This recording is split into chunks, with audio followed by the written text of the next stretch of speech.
Hello, everybody. Welcome to the Buckeye Weekly Podcast. I am Tony Gerdeman, here as always with Tom Orr. Tom, how's it going? Tony, I think we may have set a new podcast record for dumbest show that we've done earlier this week with our spring game fantasy draft. Tony, I believe in us. I think we can beat that record today. I think we can do an even dumber show today. Let's do it. Records were made to be broken. Dumb records were made to be broken even dumberly. And this one, folks, will be, I think it's going to be the dumbest yet, because there's, again, the logic that you have to use. First, you throw out logic, but then you have to catch it and bring it back a little, and it's got mud on it, and it's dirty. It's been outside, but then you roll around on it like when a dog kills a groundhog. Basically, we're going to roll around in these spring game predictions. And so, yes, it is our bold prediction show for the spring game, where there, it's like the whose line is it anyway, where there are no rules and points don't matter. Like, the rules here are so not what you would expect from normal bold predictions. And the example I keep going back to is like Travion Henderson. Bold prediction will rush for 40 yards. And it's like,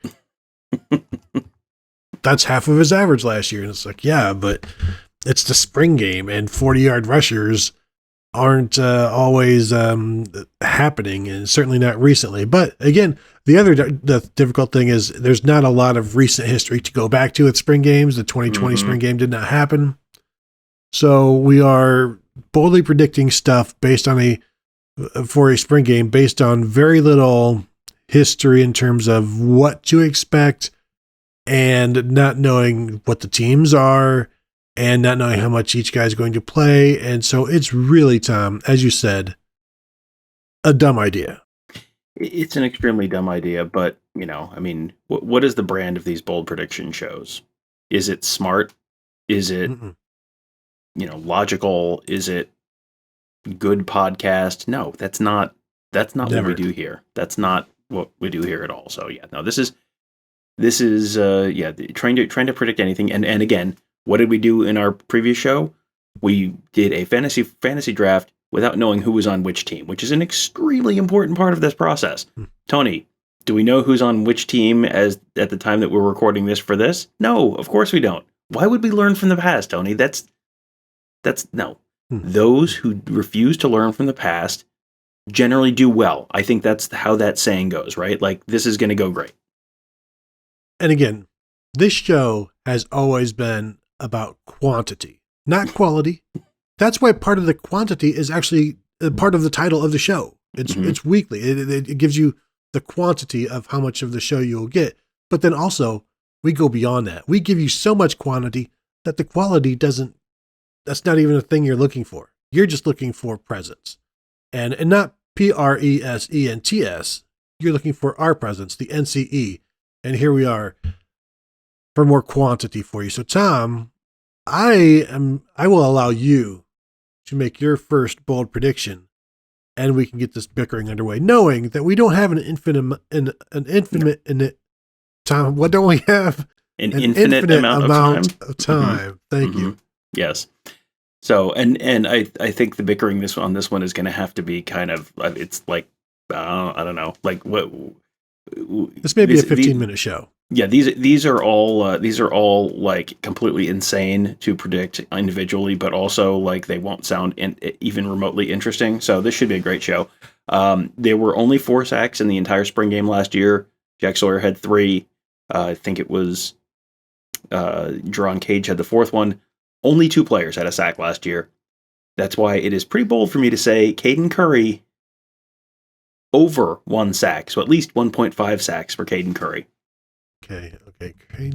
I thought you were going to say you will double the number of players who have sacks to 4. No. You know what? No. That's not bad. Caden Curry, 1.5 sacks. I mean, he has 0 in his career. That's true. And if you listen to our fantasy draft, I picked Caden Curry as the first defensive player. I am a big believer in him. There's going to be a couple times I'm going to kind of hedge a little bit and maybe be a little bit optimistic about some of the guys Tony picked. But this one, I'm going to start strong. I believe in me. I believe in Caden Curry. At least 1.5 sacks for Caden Curry. Let me stay in that realm with my second bold prediction, and hopefully I don't forget my first one. Somebody other than Jack Sawyer has at least 2 sacks. Now, this maybe we both get the Caden Curry thing here, but you know how rare it is for a player to get 2 sacks in the spring game. I'm saying, and the only person we know in recent history to do it is Jack Sawyer. I'm taking him out of the mix. Somebody other than the only person who can do it will do it other than the only person who can. Tom, if you follow me. So what do you think? I think the listeners are probably smart enough, even with the construct of the spring game being so weird, to recognize that me picking one particular guy to have at least 1.5 is significantly more bold than you picking someone on earth other than Jack Sawyer to have 2. So I will give you 2 options. You can pick 3 names, or you can pick 2.5 sacks for someone other than Jack Somebody Sawyer. on earth or somebody within the construct of this spring game, because you're making it sound like I'm just, an earthling. No, they have to be on the team, Tom. So that takes that down from what, 7 billion to roughly like 20 players. That's, but I do agree that I should go to 2.5 sacks, but I don't. So I'm going to take 3 guys. Let's go with, I should go with Caden Curry just to cover myself. So that it's even funnier when he ends up with exactly 1.5 sacks. Yes. You know the bits on this show. So I'm going to take Caden Curry, JT Tuimoloau, and my third one is it bad that like I have no thought of taking Zach Harrison, and like I'm just the seniors as a whole. I think maybe that's more of my issue. Yeah. And you want me to tell you who immediately jumps to mind for me? Tyleik Williams. Tyleik Williams is the answer. Yes. Yes. So let me jot this down.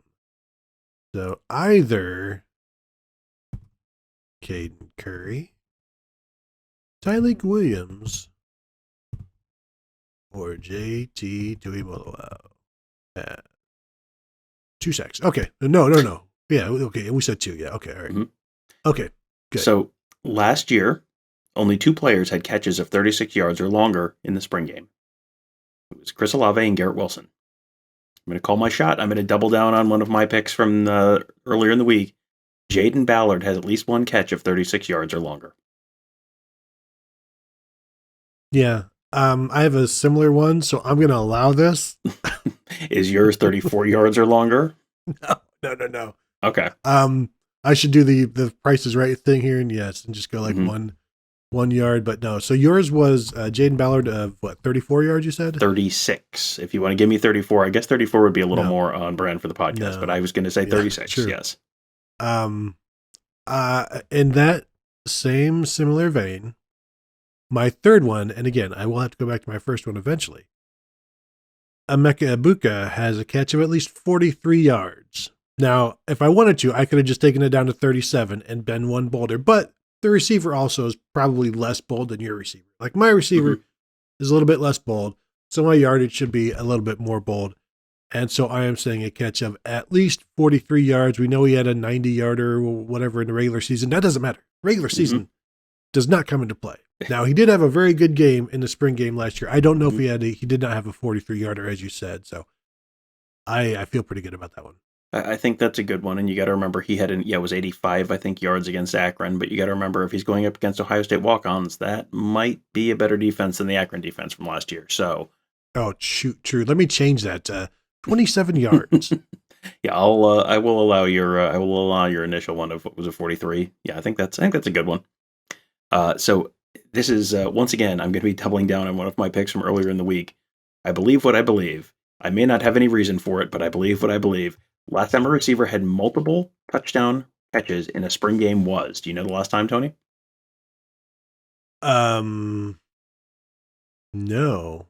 DeMario McCall in 2018. Oh, yeah. He had a huge spring game in 2018. It was that was both sides, right? He had like 16 catches or something. It was over 100 yards, and I mean it's like someone goes over 100 yards every year, it seems like, but it's just a like pick a random dude and you're as likely to get it as any sort of predictive. I think there's almost no predictive value for the fall, but the last time someone had multiple touchdown catches in a spring game was Jamari McCall in 2018. Marvin Harrison Jr. multiple touchdown catches this year. That's frankly, that one may be one that if you don't find my 2 and 3 pointers sufficiently bold, maybe that gets kicked to a 2 or 3 pointer. Because this one, after he caught 3 touchdowns in the Rose Bowl. Yes. Do you need me to explain to you the difference between the Rose Bowl and the Rose Bowl and the spring game? Now, what I said is you can't factor in the regular season. That is nothing. The postseason, however. Oh, that's true. That's true. So I'm going to have to say at least 1.5 touchdown catches. That's fine. Yes, I will allow that. Yes. All right. While we're on this receiver bandwagon and also sticking with the guys that we drafted and really, really making this we're doubling up how we are rooting for things on Saturday, then I am going to say Keon Gray scores a touchdown. True freshman wide receiver. Never played in an Ohio State spring game before. No idea how he's going to do. I don't even know if he can catch a ball. Don't even know. I think he scores a touchdown. That's one of my bold predictions. Somebody's going to score. I assume. I think it's going to be him. That's a good one because he's going to get playing time in the second half, probably a lot, and first half too, maybe. You probably some in the first half, but you're gonna that's someone who you're gonna probably see get a decent amount of run in the second half, and you're going against walk-ons and they're trying all sorts of crazy stuff, but also the second half of those spring games go real fast. Like the first half of the spring game feels like it's an hour 20, and then the second half of the spring game is like, how did that get done in 36 minutes? Like they have the clock running half the time. It's a bunch of walk-ons. Like you'll see. Like there's a decent possibility the leading rusher in the game is a walk-on because it's just like, all right, we're just going to get the heck out of here and keep the clock moving and whatever. But yeah, I'll allow that one. That's it's not as bold as picking someone to catch 2 touchdown passes or at least 1.5, but it's not bad as for a true freshman. All right, my next one in 2018 and 2021, 2 of the last 3 spring games combined. The tight ends caught 5 passes for 40 yards. This year, the tight ends catch at least 5 passes for at least 40 yards.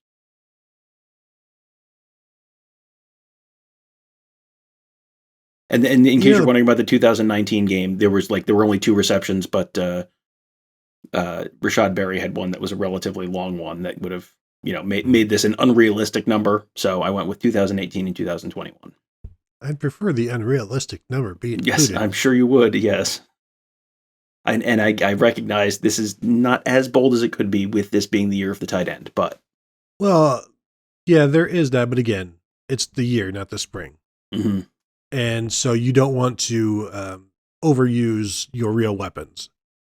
So here in the spring, even though the spring is when the tight ends have gotten the ball traditionally in the past, and that's, a little bit of it's just easy to dump off when the offensive lines aren't as good because they're split. And so you just can't stand back there and find guys.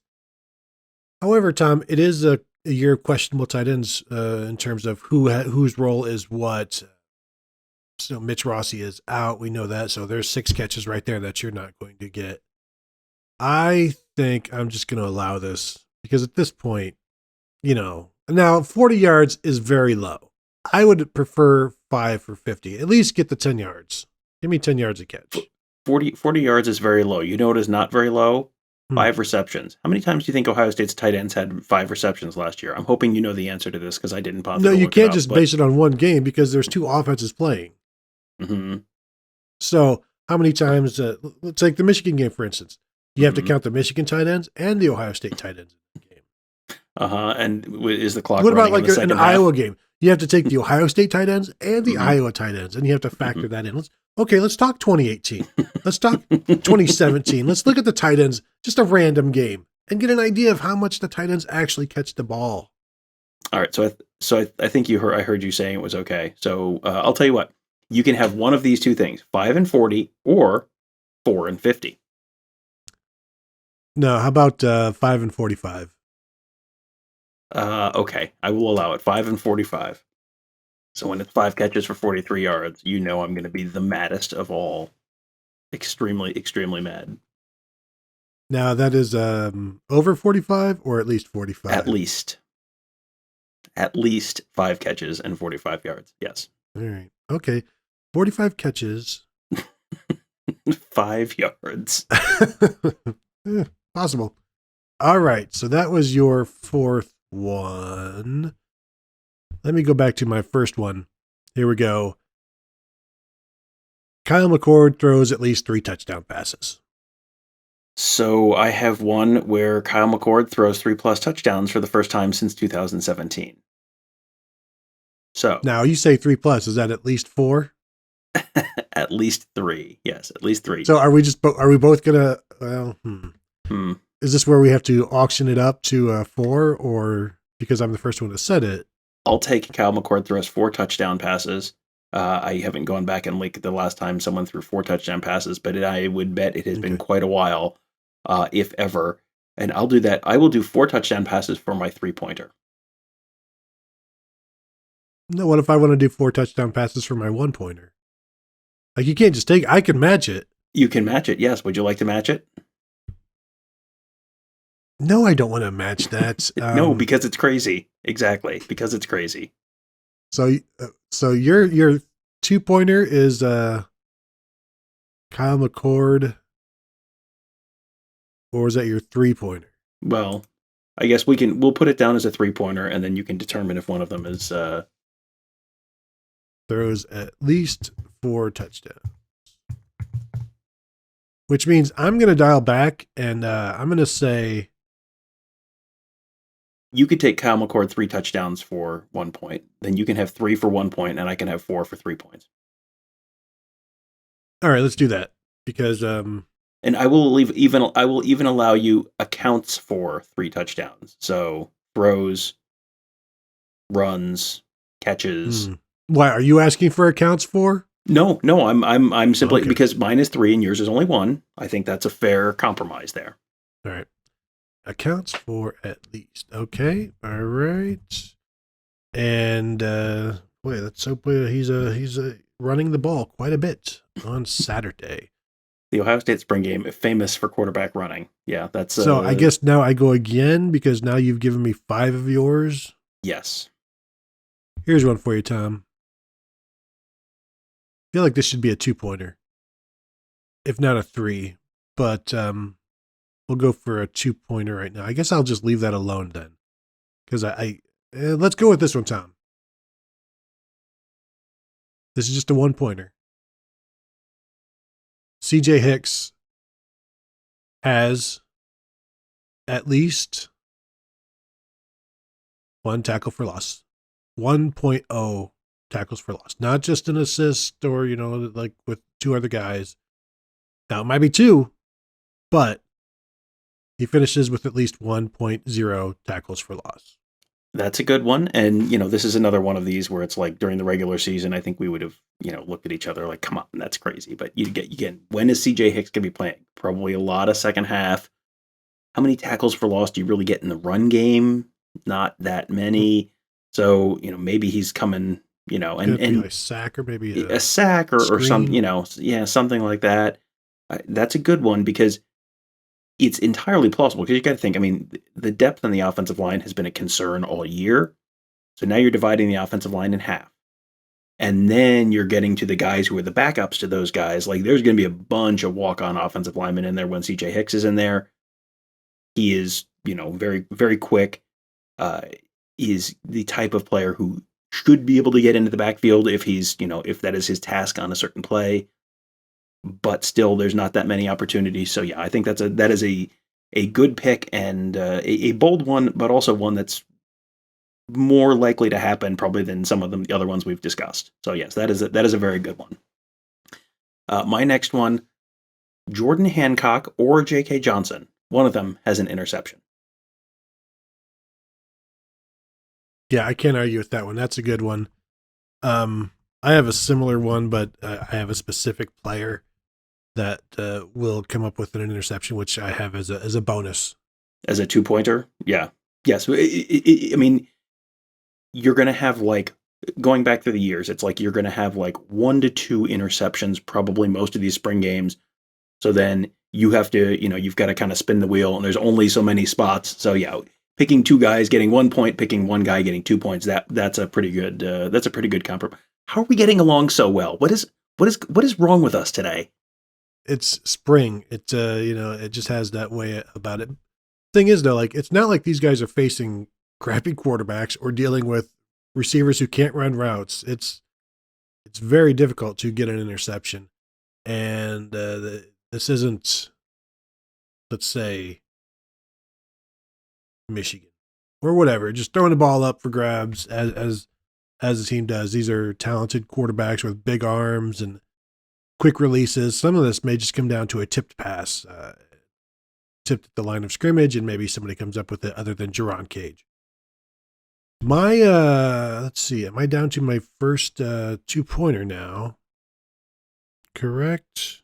Yes. Yes. Tom, how do you feel about your fantasy team and your odds of winning that game? Feel pretty good? I feel exceptional about my odds of winning that game. Yes. All right.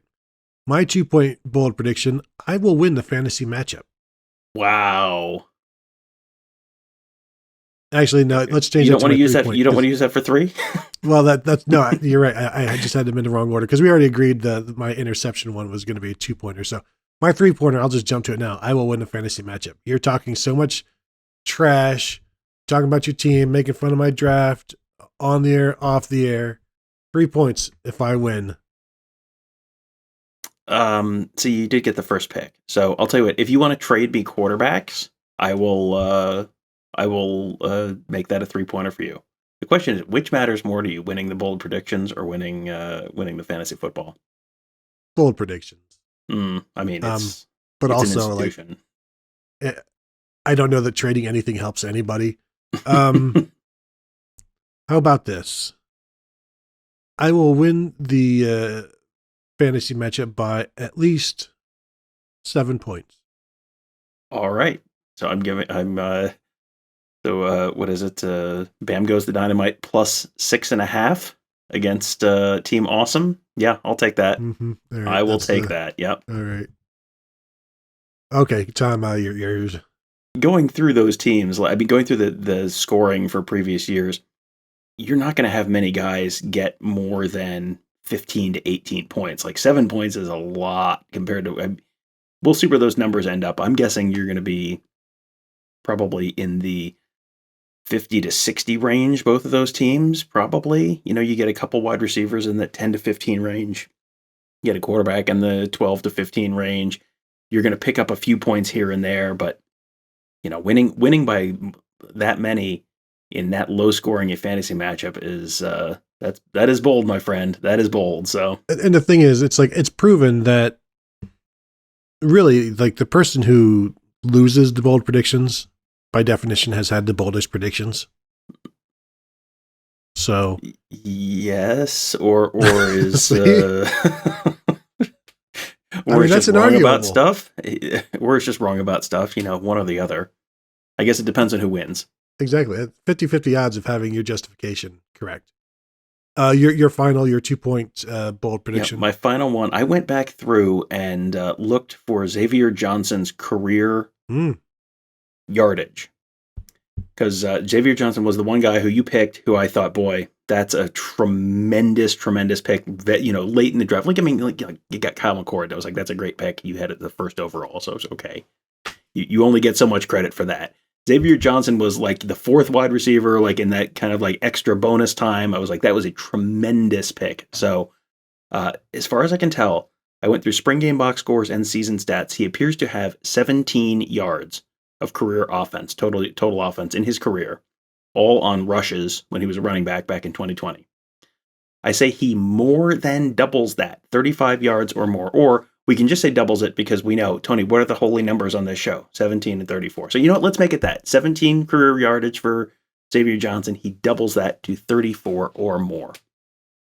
as much as I don't want to allow this to be a 2-pointer, once you invoke the holy numbers, Mm-hmm. I really can't do anything about it. And this is one of those things, like, we didn't make up the numbers. We didn't have him 17 yards in his career. Like, this is just one of those things that we are powerless. I am powerless to disagree with. That's just one of the, that's where fate steps in and is like, hey guys, here's a 2-pointer for you. And I can't do anything about it. Is it frustrating? It's part of the show. It is what it is. If you are fortunate enough to have these numbers stumble upon you, use them. And that is what you have done. Now, do I like the fact that it's a 2-pointer? Absolutely not. But here we are. I can do nothing about it. I am powerless to stop you. At least, was this at least 34 yards receiving, or was this? Yeah, 34 or more yards. And I mean, I'm using total yardage. So I guess theoretically, if he runs the ball, I don't anticipate him running the ball, but 34 or more total yards for Xavier Johnson. That's a dang shame. I gotta tell you, I was floored that the number was 17, because I remember you see him out there all the time at the end of games, but he's always out there, as a wide receiver and just, blocking because they're running the ball when he's in there. So yeah, I was fully expecting that number to be, 50 career yards or something like that. And nope, only 17 as far as I could find. All right. And Tony Alford loves him. Brian Hartline loves him. Like Ryan Day always, he has been around for a long time, a former 3-star wide receiver who turned down scholarship offers to come to Ohio State to play receiver, play cornerback, I think maybe a little safety, some running back, and now again at receiver. Was one of those options at H-back back in the day as well. Tom, my 2-pointer. I feel like you already know where this is going. It is a player who is going to have an interception. Would you like to guess which player I am choosing? I'm going to guess that you are going to try and draft off of my team, and you're going to pick Cam Martinez because you recognize the brilliance of that selection when I made it during the fantasy draft. No, I would never pick somebody, a slot safety and nickel, to do anything in the spring game, because those slot receivers are going to be running free, Tom. I know you drafted Cam Martinez. I laughed. I had to mute myself when you did it because it was a complete joke. No, Tom. I am selecting, I'm picking, boldly predicting, Kai Stokes will have an interception. The 6th pick in the Black Stripe draft by Tom's Truly. So congrats on that one. But now I'm going to try to steal both his glory and yours by boldly predicting him to end up with an interception. Now, this could be... Tom, are we also calling punts received as interception? We, in fact, are not. Okay. All right. Just clarifying. Not that he is actually returning any punts or any kicks like that. Okay. So Kai Stokes with an interception. Tom, would you like to bicker? No, that is a tremendous pick. What was your 3-pointer? Because I would allow you to have that be your 3-pointer if you would want to flip. Well, that was going to be my 3-pointer. Okay. Oh, no, wait, it is, because winning the fantasy matchup by 7 points was also a 3-pointer. Do I have two 3-pointers here? No. No, we'll go Kai Stokes as 1. Okay. 2-pointer. 2-pointer. Okay. Yeah, no, I think that's a good one. I like that we have our 2-pointers are both trying to doing a little stolen valor on each other's teams. But that's that's a good one. It's because he's someone who, if you're that deep safety, like, that's the end of the game, and everyone's kind of like halfway mentally checked out. And, does a pass get tipped? Does the rush get in on the quarterback and they just kind of hurry the ball out? Is it some walk-on quarterback throwing the ball? I mean, like, the last end of half Hail Mary. I mean, yeah, there's a million possibilities there. I like that pick a lot. That's a good one. Yeah, you've got a couple of the really good true freshman does one thing, has the one big play, but that's what this game kind of is. It's like the young guy who you haven't seen anything. Like last year, it was like Ryan Watts had the one interception, and it's like, think of Ryan Watts' career at Ohio State, and it's like, well, he had that interception of Jack Miller on the opening drive of the 2021 spring game, and but like that's it. You need that. You need the whatever precedes the and you'll be picking up points. Now, I fully expect Kai Stokes and CJ Hicks to have a lot more to go after the ellipses in those sentences in a little bit, but this would be a good way to start their careers. I like your picks. I don't feel nearly as strongly about my odds of winning this as I did about the fantasy draft. Interesting, Tom. Is that a non-bold or is that a bold prediction? I don't know. It is interesting to me that we both steered clear of CJ Stroud and Jackson Smith and Jigba. Like you have no idea like how. Now you drafted both of those guys, but you've also got guys around them as well, and so to hang one of your bold predictions on them, it's dangerous, and I think that's why I stayed away. With CJ Stroud may throw 5 touchdowns, he may not throw any. But I think the chances of him throwing 5 are greater than none because I think he's going to throw at least 1, but not 5. Yeah, I would put the odds of 0 or 5 touchdowns both being probably, below 15%, I would say. Well, at least 5 is below. I think he's more likely to throw 0 touchdowns than 5 because I think he's going to, but like paint me this scenario where he throws 5 touchdown passes. Like he's in the game long enough to throw 5 touchdown passes. But I can see him playing 3 quarters. It's happened before where the starter just stays in because they are protected and but I think this is also an opportunity to get Devin Brown and Kyle McCord a bunch of reps, and so he just no idea if he's going to play half or what. And Ryan Day will talk about it on Wednesday or Thursday when he meets with the media again. But Tom, we couldn't wait for that. We couldn't wait for information to help our bold predictions because, frankly, we don't need the help. Well, if we know all the information you'd need to make an informed prediction, that wouldn't be very bold, would it? Exactly. We have to do this. We have to do this on all Madden difficulty. This is how we operate. And this is why we're only right like 87% of the time on these bold predictions. It would be boring if we were always right. That's why sometimes, frankly, most of the time, I'm wrong on purpose.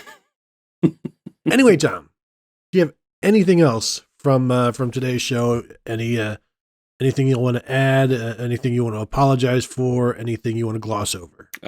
We can talk afterwards about whether you're going to accept financial stakes on Bam Goes to Dynamite plus 6.5 because I would like to make you a proposition, sir. But we can handle that off air. Everything else, we're all good. Financial stakes. All right, that'll do it for this episode. I want to thank you all for joining us. And feel free, again, just like the fantasy game, keep tabs at home, keep score at home, or keep score at the game while you're there. If you're going, supposed to be nice weather, like 60, partly sunny, partly cloudy, depending on if you're an optimist or a pessimist. So I want to thank you all for joining us, and we will talk to you after the game.